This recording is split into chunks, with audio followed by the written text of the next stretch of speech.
Right, everybody, 2 minutes to go. Running a little bit late by a minute or so, but it's okay. Plenty of opportunity for people who are notified by YouTube, Facebook and whatever to come and join us. We are going to be having a hell of a show, quite frankly, because we've got ourselves a great guest, but we're also going to be talking about the various virtual conventions that have been taking place this weekend, of which there have been many. As always, do jump in on the comments, questions, anything that you want to discuss today. Have you been watching DC Fandom? This is phase 2. We're going to do a bit of a breakdown and review of the content that has gone up as part of this virtual effort. For myself, it's been, very just a spoiler alert, it's been a damn sight better than phase 1. The amount of content, the sheer quality of what's gone on has just been very, very impressive indeed. So yeah, it's been very good. As always, please do let everyone know that we are live. Spread the word. Like I say, we're on Facebook, Twitter. We are on Instagram on occasion, but we're also on Twitter. Should be live on all of the various accounts right now. If you do want to spread the word, and of course any questions that you make on any of those platforms will come through. Michael P saying hello already. Good morning to you, Michael. It's a pleasure to have you joining us. Anything you want to talk about, jump in on the comments and the Q&A. But of course, if you have been watching the DC Fandom, because of the sheer amount of content that's been going on this weekend, let us know what has caught your attention. What have you been watching? Because there's been plenty of it. But when it comes to virtual cons, I think the one that we're going to be discussing today is one that I'm really looking forward to in 2020, purely because it comes from a place of real heart and pedigree, and we're going to talk about lakes in a second.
Hello there, everybody. Welcome along to Talkin Con, a cup of tea with an Englishman in San Diego. It's a pleasure to have you joining us here on the 13th of September 2020.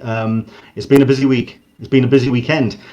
Plenty of stuff that's been going on. And if anything, it's been one of those weekends which have defined the new normal when it comes to Comic-Cons across the globe, because there have been, I believe, 7 events that have been running this weekend. Everything from events very specific when it comes to, I believe, persons of colour. There's been a very dedicated convention for them being run, I believe, in North America. There's been a Canada Con. There's been obviously DC Fandom, which we are going to get into at the back end of today's show, because we've got plenty of stuff to fit in.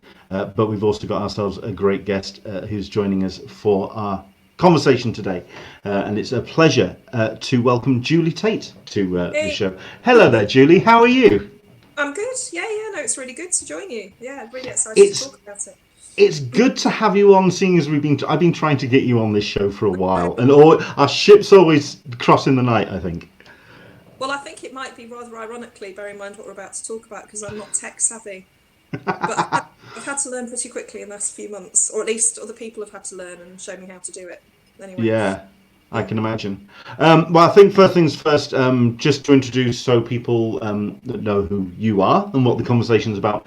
Julie Tait, first things first, before we get into lakes, let's describe who you are in terms of your background in convention organisation, because I think that also will dovetail into some of the rest of the conversation later. Julie Tait, who are you? Good question. Yeah, well, I mean, to cut to the quick, really, I've been involved in festival organisation, not necessarily convention organisation, since 1995. Back in the time when I was actually in Birmingham, doing multi-art form festivals, and I was organising a South Asian music and performing art festival, then a Birmingham book festival, then the Birmingham International TV and Film Festival I was involved with. So you can see that basically I'm a hook, line and sinker for festivals. And then when I moved up to Kendal, which is on the edge of the Lake District, I got involved in another range of festivals which were more to do with the outdoors. As you would imagine, that's quite appropriate. So I was involved in a mountain film festival, Kendal Mountain Film Festival, and set the book festival elements of that up. Then got involved in street arts, outdoor arts, and ran a 4-year programme alongside the Olympics as part of the Cultural Olympiad. And when that finished in 2012, it was a case of what should I do next? And a number of things all kind of converged at the same time. Very briefly, my son has Asperger's and is a massive comics fan, number one. Number two, I'd made friends with Sean Phillips and the family. Nothing to do with comics, just Sean lives locally. And I asked him, I went along to a Comic Con, I won't say which one, and thought, oh God, these artists are amazing. But in my view, the event maybe could be doing more for the audiences and more for the creators. I don't mean to sound pompous, it's just with my festival background, I thought there was another format that was possible. And then I went back to Sean and said, how about running a festival next year, which was 2013. And in Sean's inimitable way, with massive enthusiasm, he said, yeah, you may as well. And he put me in touch with a range of people who opened their address books, and the rest is history. Because I think, I mean, I've been to a number of the Lakes festivals. I've been a big, strong advocate for the festival purely because of just the sheer range of schools of the various elements of comics, and not just necessarily the traditional 4-colour big two. It's every kind of school and every kind of era as well. And I think it's just the sheer breadth of the content that Lakes put on is what really kind of appealed to me. And also the fact that you were doing something which was in line with, say, an event that I've always wanted to go to, which was Angouleme, which is an event which takes over a town, a city, and over various locations, roping in the town and roping up schools, businesses, libraries, and bringing them all together to host a real city-wide event, which I think is, like I say, I've really wanted to go to Angouleme for a while. And this is really, Lakes is the closest I've got to attend such an event. I'm guessing Angouleme is something you've been to. It's something. Was that a word that came up almost from the go when it came to organising Lakes? Yeah, it did actually. I felt like a bit of a charlatan because I was at the very beginning of the process going around saying, oh, we're trying to be like Angouleme in France. And I was thinking, oh God, I haven't even been there. But it was because everyone had told me about it, and everyone was very enthused and energetic when they spoke about it. So, and I'd looked it up online, but then I did go actually just after we did arrange the festival. I basically set it up. And actually, I loved it, obviously. I mean, it is amazing. It's a bit too flattering to say that we're trying to be Angouleme. We will never be that, I think. But actually, in another way, I thought, we can do something like this. I mean, not on the scale, sorry, but actually, we can come up with something that's as interesting as this, just different, not as big. We're not in France. France, you know, the authorities in Angouleme throw, as you know, hundreds of thousands of euros, millions of euros, potentially, at the festival, you know. In France, creators are rock stars, you know. Yeah. They roll up, and you've got, you know, the hundreds and hundreds and hundreds of people screaming and shouting. It's not exactly what happens in the UK. That's not exactly our style. Okay, that's understandable. I mean, although you say that, I mean, I think the great thing about hosting Lakes, well, in Lakes in the Lake District, is we have such a strong small print and independent comics community here in the UK, very much in away from the major hubs, away from London, away from Manchester. It's in the fringes. It's in the valleys. It's in Kendal. It's in Hebden Bridge. It's down in sort of like Brighton. It's all over in the fringes of the country. And I think that's where Lakes really kind of comes into its own, because it's found all of these strong voices, these independent creators, to come to Kendal. Well, I think what I love is, I mean, one of the biggest pleasures for me is the mutual respect. So we get, people, really big name people, for want of a better description, coming along. I mean, actually, Boulay from France came notably a few years ago and went into the clock tower, as we call it, which is, as you know, is the marketplace for indies, and was blown away, and took a long time going around and acquainting himself with those people and their work. So I think what's great is it brings those two groups closer together, and there's some mutual respect. I mean, I think there's always loads of respect from independent creators for, the big names. I can't think of a better way of describing them, but those who crop up more probably and earn a squillion times more money than they do. There's a respect, and it brings those communities closer together as well. I mean, our audiences, if they're not cognoscenti as well, see it all as one piece. Yeah, so they'll go into the clock tower where we have a roster of the big names signing, and I mean, classically, one anecdote is a local person who went up to Carlos Esquerra and said, "Who are you? What do you do?" Yeah, the same as he went up to somebody like you say from Hebden Bridge who self-publishes in their bedroom. What do you do? And it was like, oh my God, they're seeing these people all as one thing. They're not starstruck or anything. They're actually. It's very democratic. I totally get. I mean, I think that's also reflected. I mean, we mentioned the clock tower, and we're going to talk about it more in a bit. The clock tower it takes up its space in the Kendal town hall, and what I've always admired about it is that you do have some pretty big names, established talent, right next to, like you say, people who are either publishing for the first time, or they're literally just getting started. They have no real pedigree as yet. They're learning as they go, but they're right next to some what we would consider big names, and it's very much down the line. Everyone just kind of coming together. I think that's always been a big draw as well.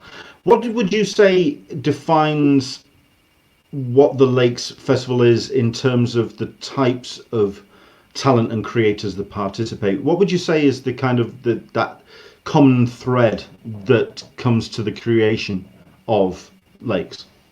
Well, it is the full spectrum. I mean, that's what we say. It's literally every form of comic art. Although I think we have got in the past year a little bit behind the curve in terms of what's going on in terms of the future of comics. And I mean, by the future, I mean some of the interfaces of VR and all that kind of stuff. But we'll come back to this because actually it sounds a bit cheesy, but this coronavirus situation has given us the opportunity to actually move in that direction. Yeah.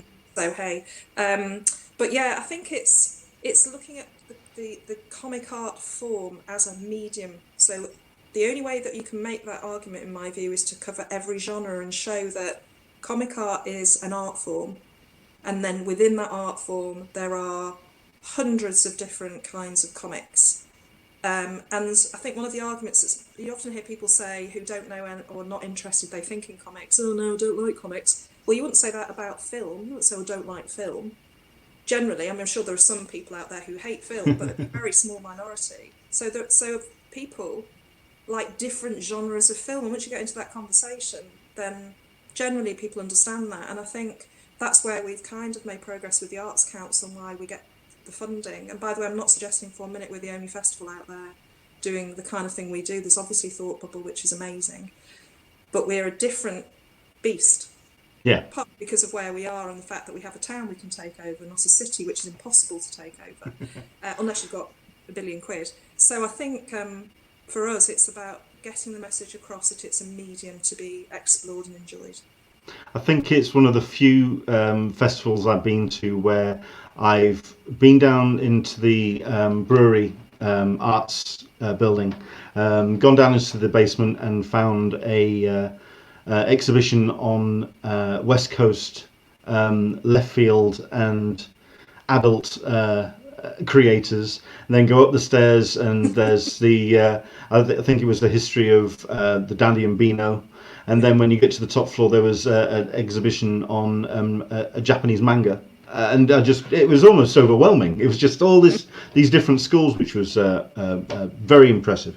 For yourself, I mean, what highlights have you personally experienced over the past few years? Because every time I see you, and like I say, it's not just getting you on the show. Our ships pass when you come to the actual festival itself. You are always bouncing left, right, and centre and finding things to look after when the festival's actually on.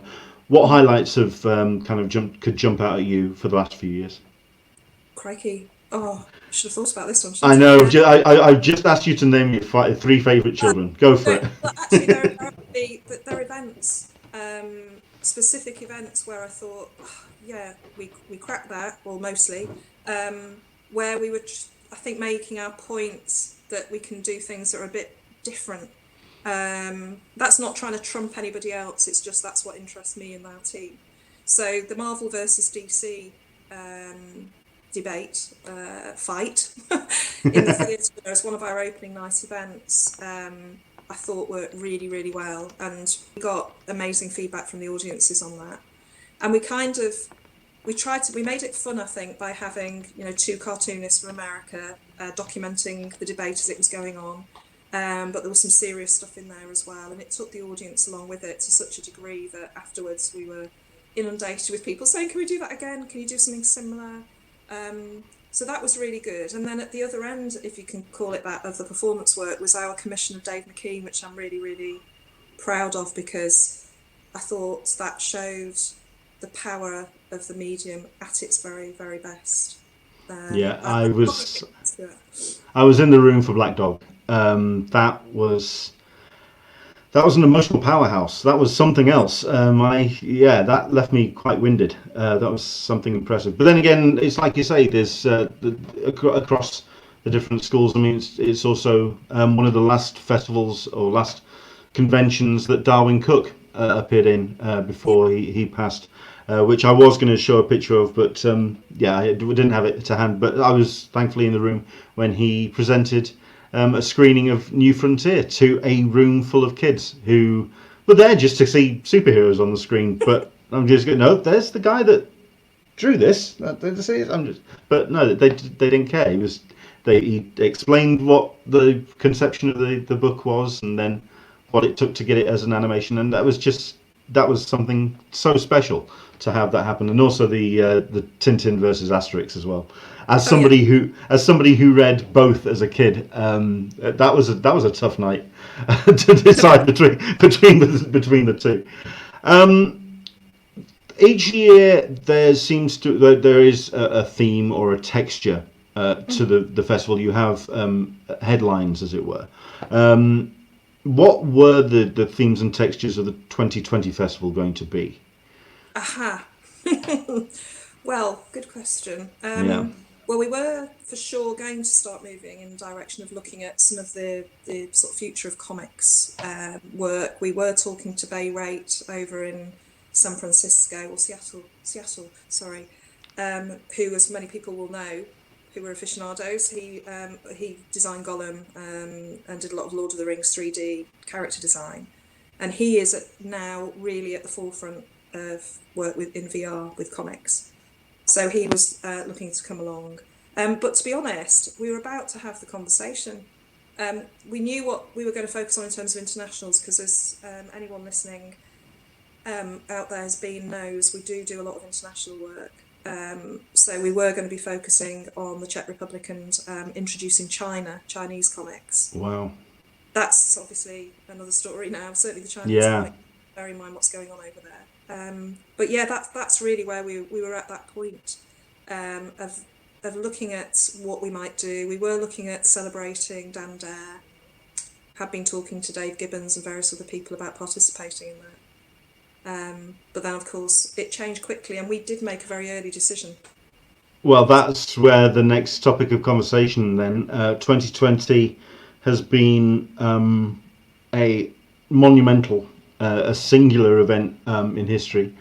And a lot of conventions and festivals had to make a decision relatively early on in terms of the actual talent, but they had to announce later down the line, mostly because of insurance or arrangements and contracts that had been made with talent, agents, and the buildings that they were being hosted in.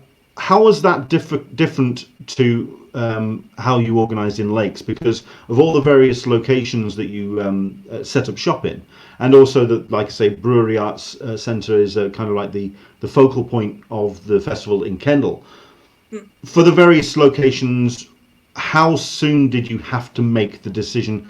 And because you were one of the rare events that actually announced what your plans were pretty early on in the arrangement. Yeah, we were. I mean, it wasn't easy, and I'm sure anyone else who's been through that who might be listening would feel the same. But we could have hung on, but we just had a feeling that it wasn't going to change. Obviously, we couldn't see into the future. Yeah. And we decided that if we were going to do it, we weren't going to. I know one of the Comic Con organisations tweeted when we announced another con has fallen victim or something. That might have been me. I don't know. And the thing was, I was not going to criticise someone saying that, but actually, that's not how we saw it. And I know that's how it felt and it feels to the audiences, to be honest. But we decided, and I don't want to sound cheesy, that we would try and do it as early as possible, make the decision so we could do as good a job as we could in doing stuff that was just that bit different. And also to give our audiences time to kind of go, oh, bastards, and then go, oh, okay, and then go, oh, I'll come. So, and the same with the creators as well, although we have no problem with creators. I think a lot of them are relieved because most of them don't want to leave their studios anyway, do they? So the idea of being forced to stay home was probably not such a big deal. But yeah, we decided between approximately the 17th and 25th of April, as I remember. Yeah. Very early. It's a massive undertaking to make that kind of decision. Was the decision to make the whole thing and organise the whole thing in-house an easy one? Who did you call on for help and advice when it comes to putting on the virtual cons? Because I think it was around that time when you made that announcement that the virtual con started becoming... I mean, back then, when you made the announcement, people were just still working out what you could actually do as a virtual convention. At which point you as an organizer have to start asking the question, okay, what can we do? So who did you call on for help and advice in putting something together? Well, we had to first of all get the blessing of the Arts Council, because the majority of our funding comes from that source. And actually, we're very, very lucky, to be honest, that we have that, because if we'd been more based on a commercial model, which we're not, we would have been in serious trouble. Serious dire straits, yeah. Yeah, but that isn't the model that we're thriving on. And so often in the past, actually, people have said, oh, you need a better business model, you need to be more commercial. Well, thank God we never did become that commercial, because the Arts Council funds us now as the only comic art or only comic art thing in their formal portfolio to represent comics. So their take was, well, you don't have to do very much, just keep going, keep planning for the future. So that made it much easier for us than maybe some of the cons who were going, oh my God, we've lost all our ticket income and our exhibitor income and everything. So I put my hands up and say it wasn't so difficult for us. But then we're lucky to have on our chair, we have a board of trustees, really, and our chair is an ex-TV producer, and our marketing guy is also an ex-film producer. So in terms of getting a head around tech and production, we made a decision early on that we were not going to try and replicate the festival and put it online. So right. I'm really sorry to announce that we won't be having any panel discussions, for example, or anything like that. We will have some participatory interactive stuff, but most of it will be pre-recorded films to enable us to do stuff that we've not been able to do before and might never be able to do again, which I can come on to in a bit. Yeah. It was interesting to see I mean, first and foremost, just to let you know, we've got a couple of people who are saying hello. Like I say, Michael P is saying hello, s08e P, hello all. And a mutual friend of the pair of us, Julie, Mark Jackson, is watching as well. What the wonderful Julie. So yes, we've got mutual friends watching. The one thing that I also was taken with when it comes to the announcement and that when you said that it was going to be Lakes Online, was the opening of the clock tower and doing that as the virtual event, the virtual clock tower. And it's been running pretty much from the festival announcement, which is very rare for the virtual conventions, because I've seen that the majority of them open up their virtual stalls, as it were, pretty much for the weekend of what they would be doing of if it was an IRL event. You went a different direction. You decided, let's just get it open and keep it remaining open. It's available right now. It's bold, it's impressive. Who came up with the idea for putting that on? Oh, thank you. I thought that we couldn't let the creators down entirely. So when we wrote to them to say we're not now going ahead in a physical form, we felt like we had to offer them something else. It seemed obvious, although I realise you can't just build these things and people will come. So the devil's in the detail now about how we continue to market it and drive footfall, as it were, or virtual footfall. So I'm very lucky to work very closely with Joe and Luke McGarry over in the States. You know, proper Mancunians, but temporarily defected. Let's hope they come back. And this is a kind of specialism of theirs to put together, I'd say, quirky websites. And quirky shops have done quite a lot of work on that. So we had a chat, they said, yeah, they could do it. And then serendipitously, we got an extra piece of funding to do with coronavirus. And I thought, well, how better to spend it than to spend it on this? Oh, thank you. So we got the money in and we spent all of it on this. And, you know, time will tell. We know that we are getting some reasonable footfall. People are selling stuff. We're leaving it up until May next year, when we'll change it over to next year's inhabitants. That was going to be the question about how long this was going to maintain, whether it was going to come to a close at the weekend of the what would have been the festival. So you're keeping it going as an ongoing. Wow. We're going to keep it up, and then next year, when we announce our new inhabitants of the clock tower, we'll refresh the content, but I'm presuming we are going to go ahead next year, we'll also have a virtual clock tower. We'll keep that will be there forever.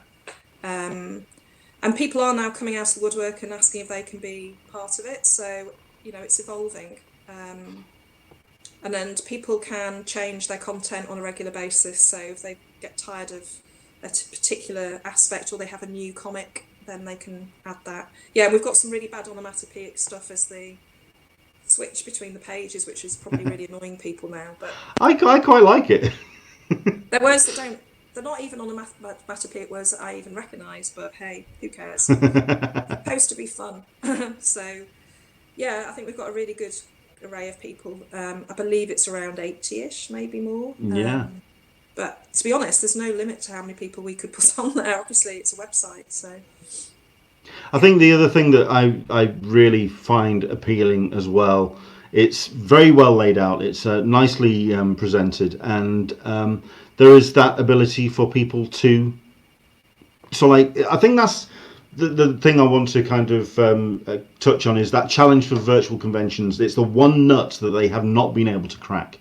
The replicating of that connection between fans and talent in a retail space, allowing for talent to actually make some money, because it's something. This is a major revenue stream which has now fallen by the wayside this year. I mean, what's been the situation in terms of charging them for this virtual table, as it were, and what's been the solutions in discuss trying to get them to get sales actually out the door? We don't charge them anything, so right. We decided that this was our job. Particularly during coronavirus, when the rug had been pulled under the feet of all these people who some of them go to, as you know, like more than a dozen conventions a year. So to have no income this year was serious problem. So that's why we decided to do it, and we charge nothing, and we'll continue to charge nothing for it. It's kind of the service back to the comics community, really. And then we market it, and we are going to be more ferocious in our marketing as we hit the weekend. Yeah. And just after, as you would imagine. But we're also working hard to try and get the people in there to do the same, because at the end of the day, as I said, we've built it, but the people coming is not just down to us, because we have our own networks, but these people have, you know, a multitude of networks. So again, it's about finding a way for us to be working much more closely with this community of creators who hopefully will then have a closer relationship with us from there on in. So that's the plan. We Cool. will see. Indeed. I mean, like I say, it's one element that I'm really curious to see when the dice have fallen, when the dust has settled, and we're able to kind of look back, because we're in the middle of it now. I mean, Yeah. for all intents and purposes, we are still in the middle of this thing, and I think we are still yet to really work out what has worked, what hasn't worked. And I think it's just that connection. I mean, the ability to actually get sales over money crossing hands. That's for me a big element of it, because it supports especially smaller independent creators that rely on this revenue stream to Yeah. to continue. Yeah. Very quickly, in terms of the exclusives, that I know that just to explain to anybody who's watching this who may hear the word exclusives and think of slightly bigger things and other what Comic-Con exclusives are. When it comes to lakes, there's often prints, there's posters, pins, whatever. Is there anything that's been created for this year? Well, we've created our own stuff, which is online, because we have our own shop, of course. Fair enough. And that's partly it's about generating income, because we need income, but it's also to give people an opportunity to carry on collecting stuff, because I know some people actually do come each year and get whatever they can that's got the official artwork on it and stuff like that. And then there are some creators, and I'm afraid I can't off the top of my head say who they are, so you'd have to rifle through them, who have done LICAF exclusive online stuff. Well, I think we saw some there. I mean, I'm on the originals page, so we've got the likes Oh, of you're on there. the Oh my yeah. God, yeah. Oh, sorry. Here we go. So So Russell Mark Olsen being one, and Arnie. Yeah. So there are people doing that, and I think we're expecting some more to come online from, I think, probably about half a dozen creators who are at the moment working on stuff. So it's an opportunity, as I say, for people to get, you know, limited edition gear. cool, Yeah, excellent it's great. stuff. Yeah, it's been a really good thing to do. Excellent stuff. In terms of the curation, I mean, you've talked about the bringing of people on board, and more people who are actually interested in participating Yeah. in not only the clock tower but also in the festival generally. How have you been able to pick and choose what has been part of the online experience, considering the breadth and depth of the physical events? Yeah, I mean, that one has been tough. What we've done is we've tried to include the creators who would have been coming, because obviously by March we had a list that was quite comprehensive. So we've managed to involve quite a lot of those people. And then we've gone back to some of our close friends who, it's not meant entirely literally, will pretty much do anything for us if they're available and if it's something they feel they can easily do. And then we've tried to reach out, that's the American term, isn't it, to a few creators who haven't been yet, who might never come, or who might now be thinking of coming because we've done stuff with them.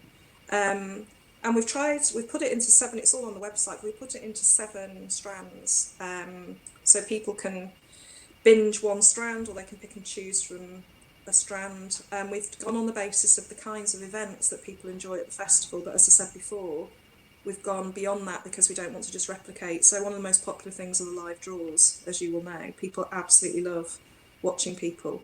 Now, it's not the same. There's no kidding that it's the same watching it for me online.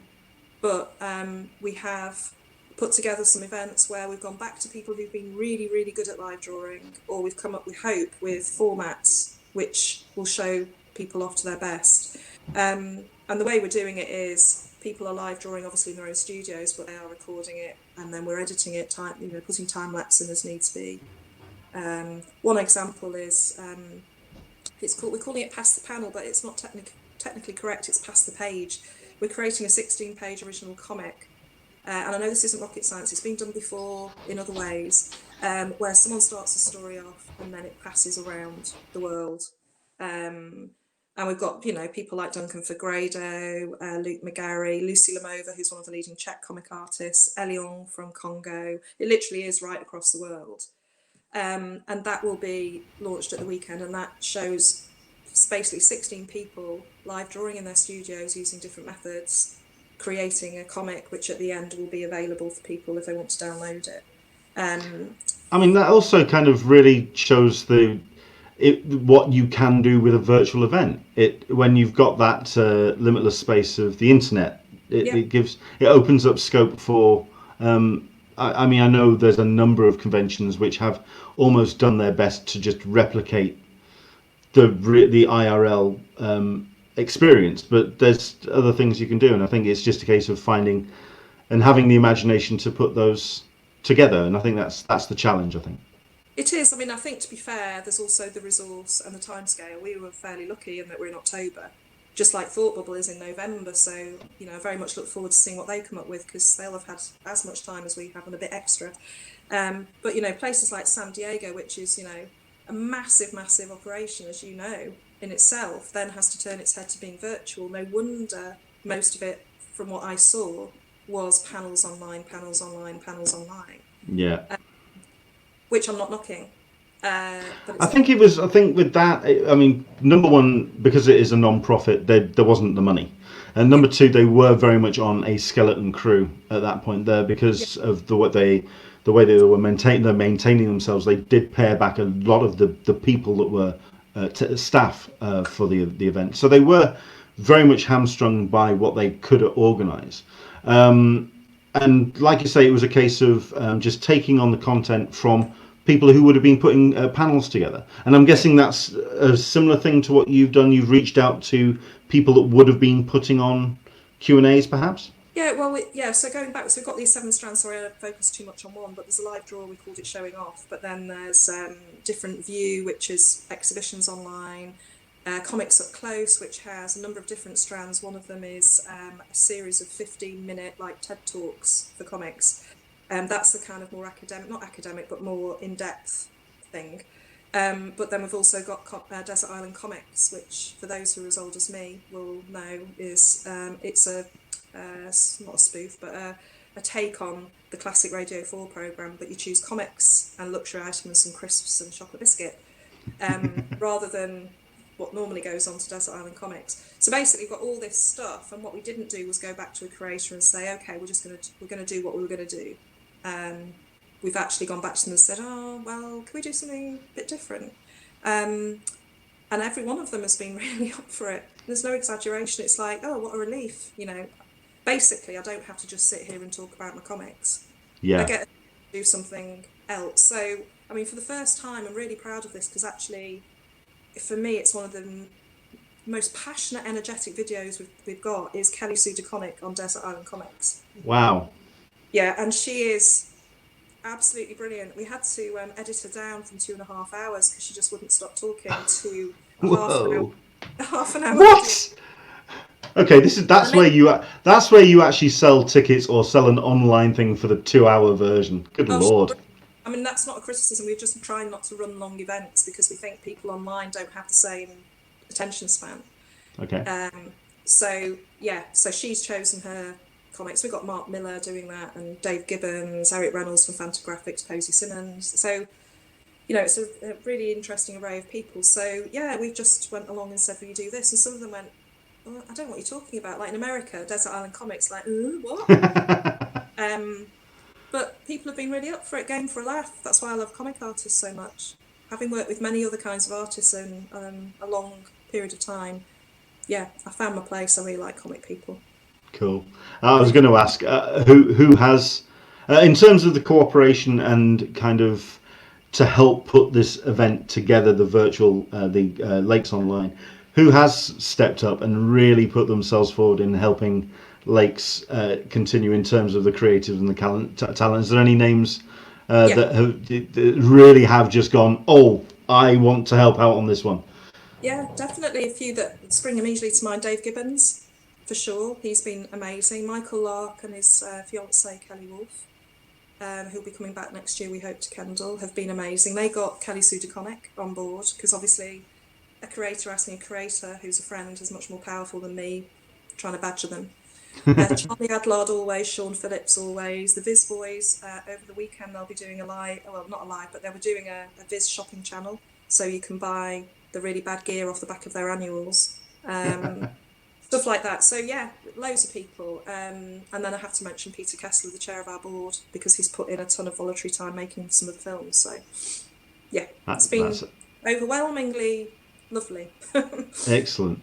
The one thing that I'm going to miss is going to be that lounge room stage set with the sofa and the rug and the lamp.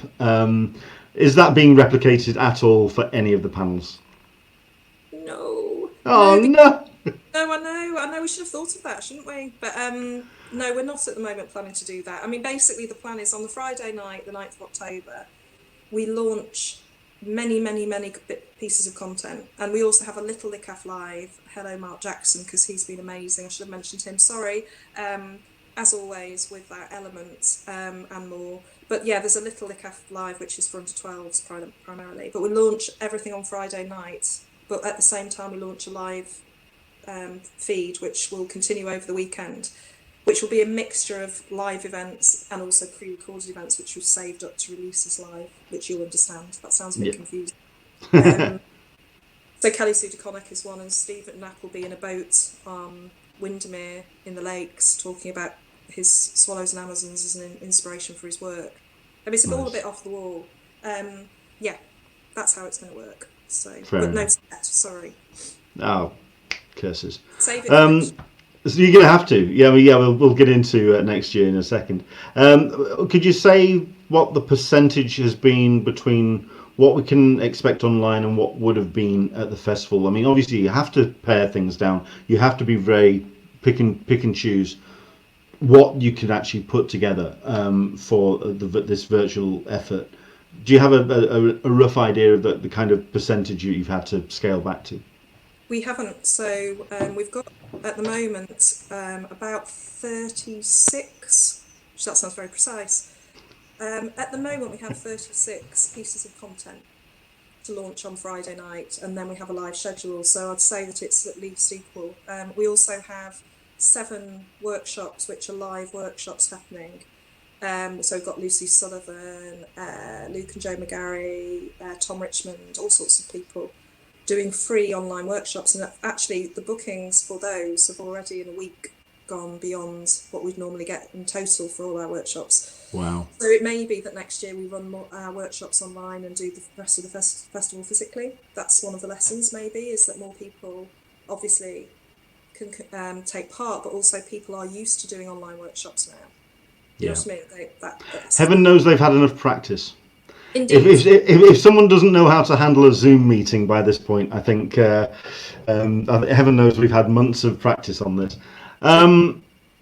In terms, you mentioned the Arts Council and the grant and the help that they've put together. It's something that I've kind of got a handle on, how the Arts Council distribute their grant over the course of a year. As far as I was aware, it was a case of they kind of pick and choose which events they can support. Can you just expand on that in terms of the relationship with Lakes and the Arts Festival? Because it really does sound like you're rather reliant on that money. Yeah, we are. I mean, we argue that it's right that the Arts Council should be looking to support us forever, just like they do the National Theatre and the Royal Opera House, if not more so. But there you go. Obviously, I won't get political. But there are institutions and organisations that have been funded forever who do not need to rely on earned income and are there, in inverted commas, it sounds a bit pompous, but for the greater good. They're doing something good for the art form, and they're doing something most importantly good for the creators. So our argument when we're asked for a more of a business model, if we ever are, is there ain't one. We can't do the kind of thing that we do on a business model. We just can't. However, what the Arts Council does is two things really. So we applied to be part of this national portfolio, as they call it, and it's a round which gives you 4 years of funding. So we're in the middle of that, and the Arts Council have rolled it over and given us an extra year without a blink of an eye because of coronavirus. So they've done that for everybody. And then there are other ways in which people can apply. And we actually do spend a lot of time, I want to make a point about this, helping individual creators to access Arts Council funding, helping them to write applications, etc., etc. And they can apply separately to project funding. So an individual creator or another event, like Comic Slopia or one of those other events out there that's relatively new, can and should, in my view, be getting funding from the Arts Council, but it's a project by project funding. Sure. Does that make sense? No, that makes sense. Yeah. So that's where we sit at the moment. We have to work really hard to keep it. Yeah. But no, so far so good. So we can plan with some certainty for next year and the year after. Well, I mean, let's talk about next year then.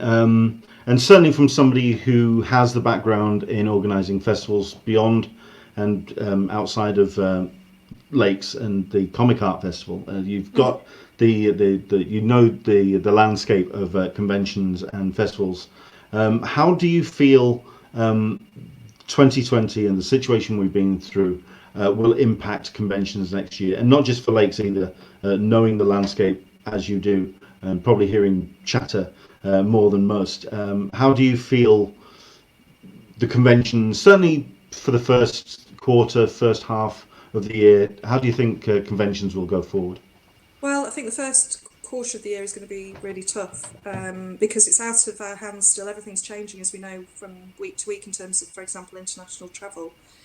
What's interesting for us, though, is that, I mean, at the end of the day, should I put my personal position out there? I'll probably get shot down, but I respect everyone's decision to stay at home if they make it, not travel, not go out, not do anything. I also respect those people with due care and attention who decide that they will. We have a number of artists, possibly even coming over for the autumn to our live event from France, who decided that they will suck up, as it were, the quarantine in order to participate, because without it they would feel lesser. This is what drives them, being able to move around and meet people and do stuff. So I think that process of people taking a position will actually pretty much level out during the spring, and a few people will re-emerge and some other people will decide not to go anywhere in 2021. I mean, I've had conversations with people on that basis. It's like, I think the conversation that we've been hearing, especially from guests that we've had on this show, is it's all down to one word, and it's down to vaccine.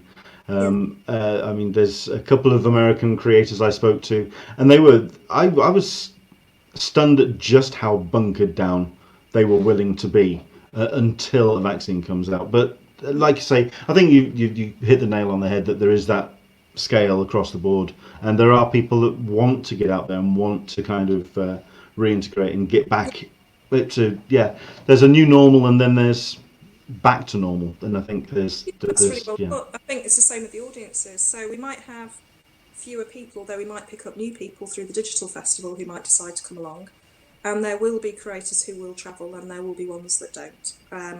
I think we're following the line of certainly from June onwards, the big festivals are being really bullish at the moment, as you'll know. So Glastonbury's on, Manchester International Festival's on, Reading's on, all those music festivals that are probably high risk are on for now. So we will plan on that basis, absolutely. I mean, it certainly helps as well, like you say, where Lakes sits in the calendar. At the back end of the year, I think it's going to be, we can all hope that the majority of the effects of the pandemic will have passed, and just how far have you got in terms of planning for next year? Because every time I speak to convention organisers, it very much is a case of a year and a half. It's okay, we've got this one coming up in 6 months, we're looking at that one. So how much groundwork have you put in so far for 2021? Well, what we have done is quite a lot of people who were coming were new. And we've said to them, all things being equal, we'd still like you to come next year. So we've put an element of it on hold. It's with respect to the creators who some of whom had lobbied us, which is a nice position to be in, to be able to attend. It's like, yeah, we can't do it, but you can come next year. So that is part of the thinking. We've got 2 countries and an extra country that we promised we'd be doing work with, so we'll be doing that. So, but also we're looking at some of the people like Kelly Sue possibly coming if she can bear to travel with family, hopefully, because then we get 2 for the price of 1. Yeah. We're looking at it on that basis rather than on themes at the moment. It's more next year. I think it's going to be more of a gather together party type scenario. Gotcha. No, it makes sense. Also, from Lakes Online, what do you feel you could be bringing from the virtual convention to the event next year? Do you see elements of it that would continue, the virtual clock tower, perhaps? Yeah. I mean, what elements do you feel could be taken from this event to next year? Well, definitely when people see it, I hope the future of comics, which is completely curated by a newfound partner who specialises in VR and digital 3D fancy stuff that I can't explain. He's put together a whole element of our programme looking at its show and tell, it's showing what comics can do beyond print, etc, etc. So we'll definitely take that forward. I think some of the formats we can actually either stream them in, which is obviously, as you know, always subject to a little bit of the vagaries of internet connections and everything else. Yes. Or we'll show some of the stuff as films, but with an audience in a cinema, if they're good enough to show in that way. I mean, one of the little gems I'm certain is going to really affect people is the Dave McKean. We've gone through the comics keyhole and went to see him at work in the studio, and it was amazing. Wow. Absolutely amazing. So if we can carry on to do those sorts of things, then the creators don't need to come. We can still have them involved in the festival. Fair enough. And I think just to wrap things up, also with your another thing that really impresses me is the relationships that you've grown with other conventions and other festivals around the globe. They're all facing a very similar issue. They're facing their own challenges. In that regard, then, which events have been partnered with yourselves and moved forward? Who have you been partnering with this time around? Because I know that you had a presentation as part of a virtual convention this weekend. Yeah, we did NCS Fest. So the National Cartoon Society of America, who are very good friends of ours. We did a new festival with them in Huntington Beach, California last year, which was supposed to go ahead again in America, maybe not in Huntington Beach, but anyway. So they decided quite recently to go virtual. I thought it was a really impressive day, actually. Hats off to Jason Chatfield, the president of NCS, who put that together. And we contributed like a premiere, as it were, of Dave Gibbons doing design comics. So I'll find out how that went down. But the other people we work very closely with are Lyon Festival in France. So if they can come, they've brought us a number of creators who are going to come and take part live in our studio for that weekend. And we've done quite a lot of other stuff with them. The Quebec Festival, the Czech Literary Centre, they're people that we've been working closely with. Everybody else, the Philippines, sorry, they've got a new comic festival in a couple of weeks, so I'm doing a session at that. And we carried on talking about joint publications with an organisation in China, which is coming to fruition. So, yeah, there's a lot still going on. We haven't lost any partners in a way that it's just strengthened. That's good. Yeah. Excellent. Well, I mean, I'm looking forward to the virtual effort. I believe I'm helping contribute a small corner of it, so looking forward to seeing that being presented as part of Lakes Online. Just to remind everybody, where's the best place for people to find out more about the virtual event? Website address, social media, where's the best place to go? Yeah, well, there's Twitter and Facebook and Instagram, LICAF Live, or Lakes International Comic Art Festival. It depends which platform you're on. Easy to find because you can go straight from our website into any of those, and it's www.comicartfestival.com. So we haven't changed the URL, but we've just changed the look of it, and it's got everything on there, and we've just launched the live schedule as well. Excellent. So, like I say, I'm looking forward to seeing how the event goes. I personally think, purely off the back of how Lakes has been organised in the past with just such a level of care and attention and joy for the art forms and the medium. I'm really looking forward to seeing what you and the team have got lined up. I'm very much excited to see what is the future of the Lakes International Comic Art Festival. And yes, I'm looking forward to getting back to Kendal, because at the end of the day, it's a very, very pretty part of the world. I think that's one of the big frustrations about this year. Kendal has not exactly had the greatest of luck, or that neck of the woods has not had the greatest of luck when it comes to weather and rains and floods and other aspects. This year's been a rather nice year. I know. and then this happens, which is rather a bit frustrating. But there we go. But Julie, it's been a pleasure talking to you. Thank you so much indeed for coming on. I hope that we can talk again once the festival has happened, talk about the pros and cons, and talk about how things have actually gone and what you've got planned for next year. Absolutely. Thank you very much for having me. Excellent stuff. Take care. Enjoy the rest of your Sunday. Thank you. Bye. Excellent. Bye. So there you go, Julie Tait. Do go check out the website. Like they say, it's just the clock tower on its own is just very much worthwhile checking out, because it's just got so much charm, and I think that's down to the McGarrys and what they've done. But also, I mean, if we could just bring this up on screen so people can see it, the actual page itself for the festival. It's got it all there. It shows you all the aspects and elements of what they've got going, and they also are very much looking forward to the next generation of readers. They really do support kids and the next generation. Little Lycaf right there. Do go check it out. It's well worth seeing. It's at comicartfestival.com, and of course you've got the virtual clock tower as well, which has been put together by the McGarrys. Very much worthwhile checking out. So there you go.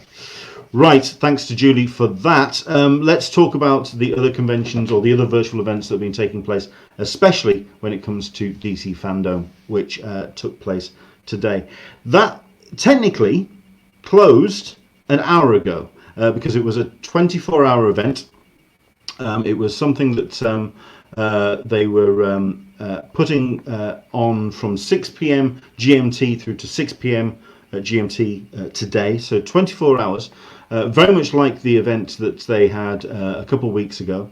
So let's see if we can just go to the actual website and see what is actually still available, shall we?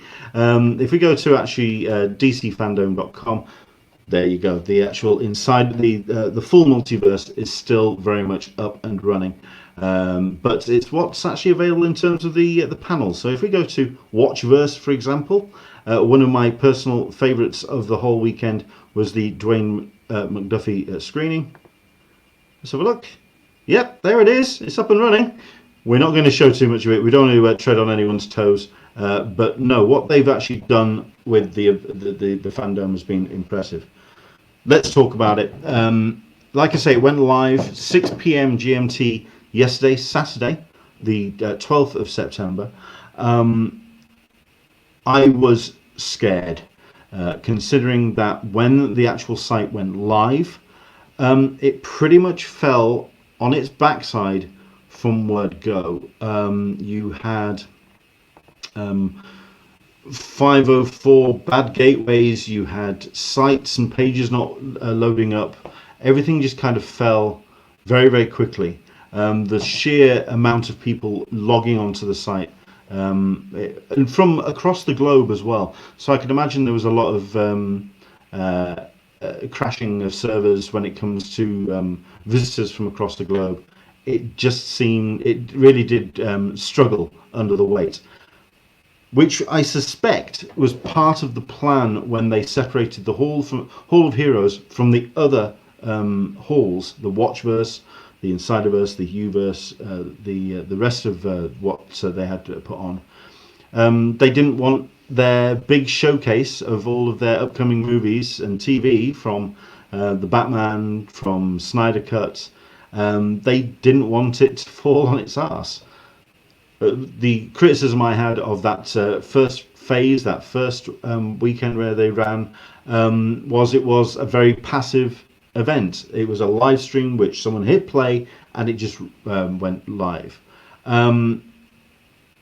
That sense of interaction and all the various rooms and halls at the end of the day would have absolutely crashed that server from word go, and they had spent a lot of time and money on the content on the live stream, the continuous live stream which went out. So it was more a case of protecting themselves. Then we saw what actually would have happened. The crashing of the servers in the first 25 minutes, I kind of gave them a little bit of a kicking on social media, just because I thought, hang on a second, this is a business that is owned by AT&T, a premier communication company, and they can't get this right. Oh God, what have they done? And then it started all coming together. Videos started playing, menus started loading, and content started becoming visible. And I was absolutely blown away. Let's return to the page, and so you can just see. I mean, if we Watchverse, I suspect, was one of the main places for people to go and check out, and the sheer level of stuff that was available. The Dwayne Mcduffie story, great screening of that documentary of a true groundbreaking talent, Creating Heroes: The Life and Art of Jim Lee. Two great comics panels. The level of comics content was very impressive. Joker War, 3 Jokers. Admittedly, these were clearly recorded a month ago, and they're talking about books that are upcoming, and they don't want to talk about spoiling them. Joker War finished last week. 3 Jokers, I think, is coming to a close, or just come to a close, something like that. So yeah, the timing was a bit off, but there we go. But I was blown away by some real niche panels, real niche presentations, and not only that, but it looked great. It clearly, obviously, was recorded on Zoom, but they've chopped it up, they've packaged it, they've stuck it through an edit suite, and made it look fantastic. So you can't knock what they've done. I'm Latings. What's your super panel? John Ridley and the other history of the DC universe. Another element of fandom this time round was just the sheer embrace of diversity on a global scale. The different markets that DC appeals to, and also the different genders who you affiliate with in terms of race and gender. That was really well represented. There was there's one which is an absolute blast of a panel, which is this.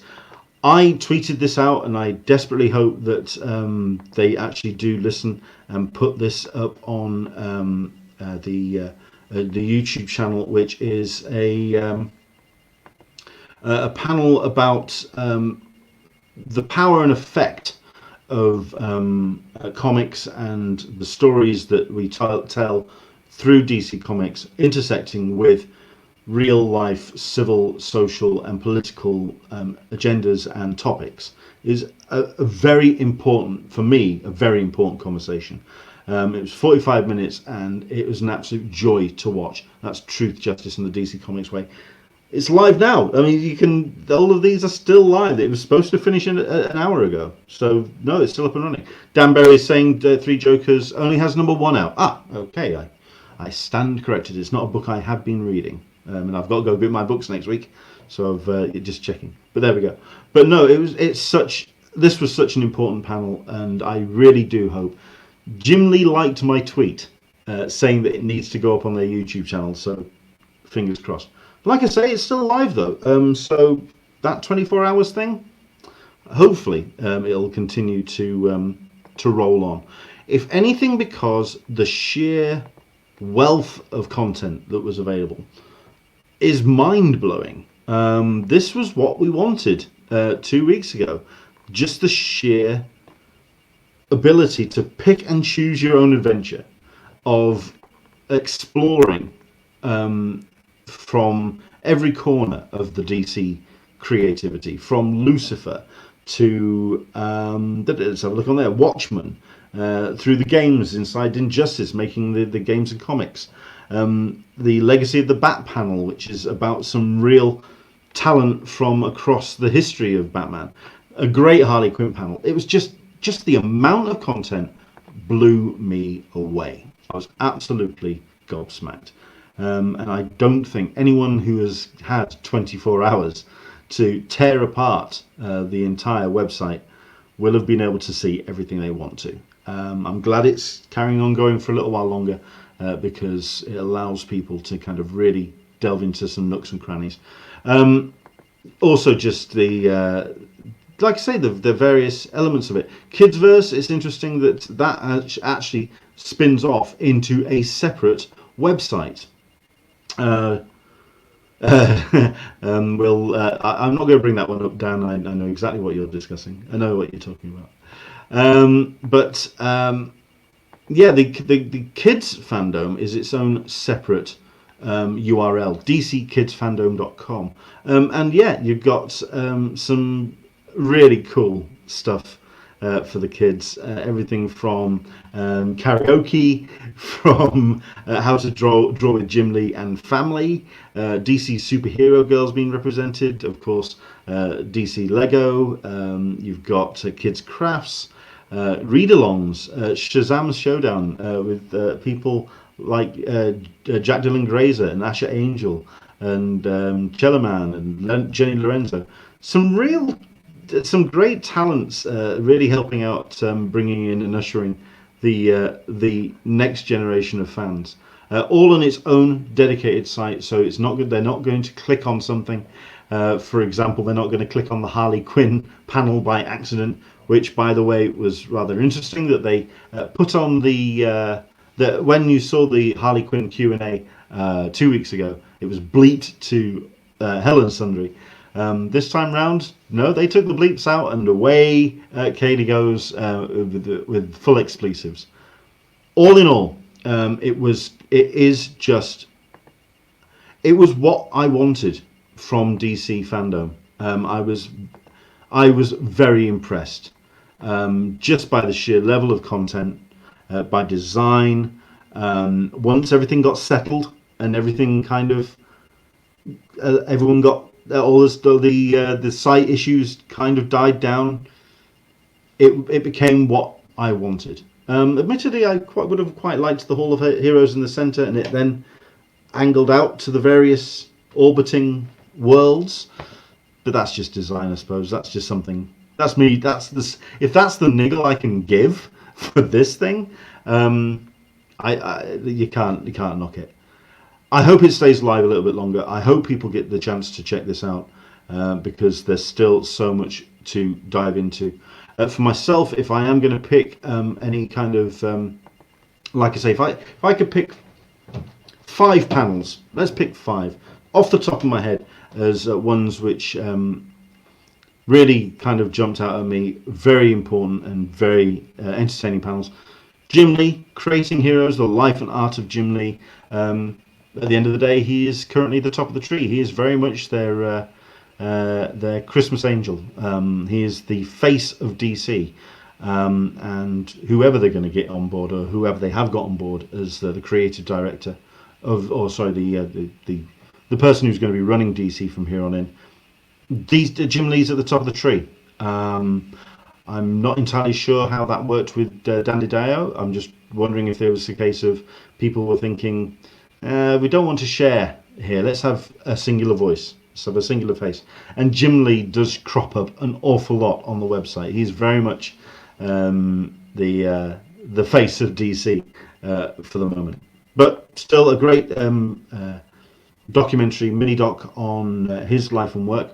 The League of One, the Dwayne Mcduffie story. Yeah, the man was a groundbreaking talent. He is missed on a regular basis, and this was a great celebration of his life and work. So yeah, very, very, very cool presentation there. I'm going to go down to the bottom because the one that also tickled me was Watchmen Unmasked, based around the TV series. and talking about how the relationship between the politics and the themes that were brought up in the TV series, how they relate to where we currently are as a society on both sides of the Atlantic, mostly in America, of course. But that was a strong and important panel. We've talked about truth, justice, and the DC Comics way, so I'll let that be its own separate thing. Let's pick a couple more. There was, I mean, if I go over to if I bring up the Uverse, there were a couple of great panels in here, or presentations, which allowed the fans to really shine forward. Celebration of Women of DC Fan Art and Cosplay. A lot of people showing off their DC love, and yeah, absolute joy to see some familiar faces in there, but also the Celebration of Heroes fan art. All of this lot was just great celebration of the fans, and I think a number of conventions and a number of presentations have forgotten the relationship that the fans have with their heroes, not necessarily just the single direction of fandom. It's a two-way street, and that's what this site, this mini site, really does celebrate in that regard. So bravo for putting on Uverse. Insiderverse, I'm going to showcase a couple in here because these really did tickle my fancy. The Fire Rises, we've kind of seen the story already about the creation of the Dark Knight trilogy, but it's good to have it all in one go and have it as a nice little retrospective on those Christopher Nolan movies. But the one that really, let me just find it on this page, is just so important to have, and I can't quite put my hands on it right now. It's the celebration, oh there it is, Masterpiece, Frank Miller's The Dark Knight Returns, a book which has more impact over the course of the years and continues to have a huge resonance in terms of how heroes are perceived, how comics are perceived. This was ground zero. People talk about Watchmen, people talk about V for Vendetta, people talk about Mouse, people talk about other important works. Dark Knight Returns is the one that defined the whole concept of a graphic novel, the collected trade, because at the end of the day it was a four-part part of the continuity of the Batman title. So yeah, it's an important book and it's great to have it represented there. Masterpiece, Frank Miller's The Dark Knight Returns. Great conversation, great presentation on that one. And then you also had a couple of great discussions about design in terms of costumes, in terms of shows. Yeah, I think I'll leave it pretty much there because it is just, I mean, look at it. It's just so much content and well worth checking out. Dan Berry is reminding us DC has now hired former Activision Blizzard chief Daniel Cherry to fill the positions of senior vice president and general manager, according to Hollywood Reporter. Cherry will begin his role on September 8th. Yeah, like I say, he's the new boss. He's the new boss, but he's not the new face of DC. At the end of the day, I guarantee he will sit behind a desk and he will control and influence and do what he needs to do and dance those strings and make his puppets do what they need to do. Jim Lee is the face. Jim Lee is the face of DC. In much the same way as Marvel. Yes, there's a face for that, and then there's the people behind the scenes. It's a case of who's pulling the strings.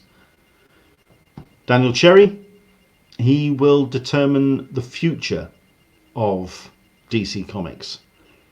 Jim Lee will just be out front selling it. Simple as. And that's pretty much what we saw on Fandom. We saw that coming together and a unified voice. It's just a shame that it wasn't put alongside the Hall of Heroes presentation 2 weeks ago, because there was so much stuff here which deserved the spotlight which the Hollywood glare gave DC fandom. There were so many people that didn't even know this was going ahead. The noise on social media wasn't as loud. It didn't trend as heavily as it did 2 weeks ago. The Hollywood noise. We talk about it. We talk about that glare that the Hollywood effort has, and whether it spills over to the comics. We could have done with that spillage. I really could have changed my metaphor, but you get the idea. There's some stuff here that could have done with that spotlight. For 24 hours, DC has once again shown its wares, and it's been great to have it represented in such a slick, professional manner. I think we're going to be seeing fandom again next year. I really want to get David Glanzer. I really want to get someone from Comic Con International on this show, because I think you're going to see a lot more of this. This dedicated marketing, even if it's a real life event where someone finds a dome somewhere and actually creates fandom for real. Who knows? But that will mean that they will not be going to the collective conventions going forward. Where that leaves San Diego, where that leaves New York, who knows? Metaverse is just around the corner. We'll be discussing that, I believe, on next week's show. But yeah, that's going to be an interesting conversation to have. How ReedPop, how Wizard World, how Comic Con International will be in its platform moving forward when you have events like DC Fandom, which will quite happily sit on its own and do its own thing. We'll find out. Speaking of next week, let's very quickly talk about who we've got coming on as guests for the next couple of weeks. Number one, do check out the other shows that we've had recently, because we've had a lot of fun with the likes of Cullen Bunn, Mike Hawthorne, Stephen Mooney was a good one. But next weekend we do have Chris Condon and Jacob Phillips, who's going to be talking about That Texas Blood. And then on Sunday the 27th of September, Elsa Chatierier is going to be joining us to talk about her efforts when it comes to crowdfunding, and what it's been like in her neck of the woods when it comes to the pandemic, and how she's been affected by lockdown and on a creative level. Looking forward to talking to her. It's someone I've been wanting to speak to for a while, so really looking forward to talking to Elsa Chatierier. And that's our show. Thank you very much indeed for joining us today. Hope you've enjoyed it. Once again, this will be going up on our audio channels tomorrow from 12 o'clock on Monday. So that's the 14th of September. And then the full video gets uploaded to YouTube as a free public download on Wednesday from 12 p.m. GMT. From me to you, thank you very much indeed for watching. Hope you've enjoyed the show. Thanks again to Julie Tait for coming on to talk about Lakes Festival. Again, it's an event which I really do hope all the best for, because it's a different challenge to put on a festival when you've got so many schools and disciplines to kind of cater to, and I think they're going to do a great job. From me to you, enjoy the rest of your weekend. Next week, That Texas Blood with Chris Condon and Jacob Phillips. Really, really looking forward to it. Take care. Enjoy the rest of your weekend. Bye-bye.